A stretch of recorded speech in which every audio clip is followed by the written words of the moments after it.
In this question, we need to select the correct function attribute in each of the menus for the function y equals -3 all multiplied by x minus 3 all squared minus 2. Now the question you have may be slightly different than this, but it'll still follow the same steps. First thing we need to look at is if the graph is opening upward or downward. Well, if we take a look, the leading coefficient is negative, so we know the graph is going to be opening downward. If it was positive, of course, it'd be opening upward. Next, we need to take a look at the vertex. If you recall, the vertex is always going to be the values that are here for P and Q. So our P value will be -3, and our Q value will be -2. Next, we need to determine what the shape looks like vertically. And because our value of A is less than -1, we know that it's going to be expanded.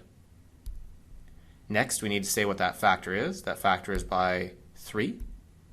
And then we need to talk about what the shape is going to look like in terms of our patterns of squares. So if you recall, normally from our vertex we would go over 1 unit, down 1 unit, or 1 squared, which is 1. Now we're going to go over 1 unit and we're going to be multiplied by that scale factor, which is 3.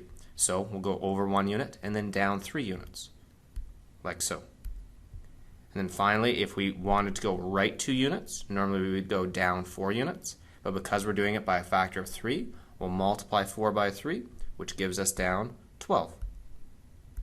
Like so. And finally, we have our line of symmetry.